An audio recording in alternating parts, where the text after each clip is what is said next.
সুস্বাদু রান্নাঘর আর ব্লগ চ্যানেলে আপনাদের সকলকে স্বাগত জানাই। আশা করি সকলেই ভালো আছেন। আজকের রেসিপি গুড় আমের আচার। আমের দিনে আচার হবে না তা বললে তো হয় না, যে কোনো প্রত্যেক বাড়িতেই আমের সিজনে তেল আম গুড় আম বানিয়ে রাখা হয়। তো এই রেসিপিটা একদম পুরোনো দিনের রেসিপি, মা ঠাকুমারা যেভাবে বানাতো সেইভাবেই বানানো। তো সেটাই আপনাদের সাথে শেয়ার করছি। আশা করি আপনাদের ভালো লাগবে। আমার রেসিপি ভালো লাগলে অবশ্যই চ্যানেলটিকে সাবস্ক্রাইব করে পাশে থাকবেন, লাইক কমেন্ট করবেন এবং বন্ধুদের সাথে শেয়ার করতে ভুলবেন না। তো গতকাল প্রচুর ঝড় হয়েছিল, তো কাকিমাদের গাছে আম পড়েছিল, সেখান থেকে কিছু আম কুড়িয়ে নিয়ে আসছিলাম। তো সেখান থেকে আমি আম নিয়ে আচার করছি। তো প্রথমেই আমের গায়ের খোসা ছাড়িয়ে নিতে হবে। তো এইভাবে আমের খোসাগুলো ছাড়িয়ে নিচ্ছি। আমের খোসাগুলো ছাড়ানো হলে এখনও আমগুলো খুব নরম, আমের মধ্যে আঁটি হয়নি। যেহেতু পড়ে গেছে সেই কারণে ভাবলাম কিছুটা আচার বানিয়ে রাখি। তো ছাড়িয়ে নিয়ে দেখুন এভাবে আমি 4 ফাঁক করে আমটা কেটে নিচ্ছি। তো এইভাবেই সমস্ত আম কেটে নিতে হবে। গুড় আম করলে একটু আঁটিযুক্ত যদি আচার করা হয় তাহলে কিন্তু খুবই ভালো হয়।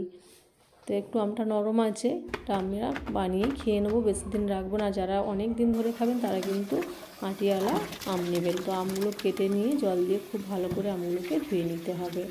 তো আমগুলো খুব ভালো করে ধুয়ে নিয়ে একটা পাতির মধ্যে রেখে জলটা ঝরিয়ে নেবো। আমি পাতির মধ্যে রাখছি যাতে জলটা খুব সহজে ঝরে যায়। তো আমটা জলটা ঝরে গেলে অন্য একটা পাত্রে আমি ট্রান্সফার করে নিচ্ছি। এবার আমের মধ্যে দিয়ে দিচ্ছি লবণ আর দিয়ে দিচ্ছি হলুদ গুঁড়ো। হলুদ লবণটা দিয়ে খুব ভালো করে মিশিয়ে নিতে হবে। মিশিয়ে নিয়ে এটাকে আমি 4-5 ঘন্টার জন্য রোদে দিয়ে দেবো।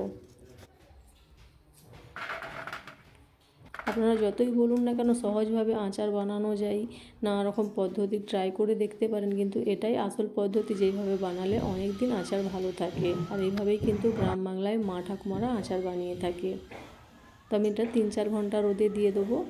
বেশি আমটা শুকিয়ে গেলে কী হয়, ওর মধ্যে একদম রস থাকে না। আমি জন্য বেশি আমটাকে শুকাইনি, 4-5 ঘন্টা রোদে দিয়ে তুলে নিয়েছি। এরপর কড়াইয়ের মধ্যে দিয়ে দিচ্ছি সরষের তেল।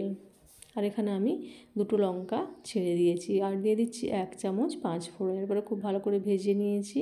ভাজা হয়ে গেলে আমগুলো দিয়ে তেলের সঙ্গে ভেজে নিতে হবে।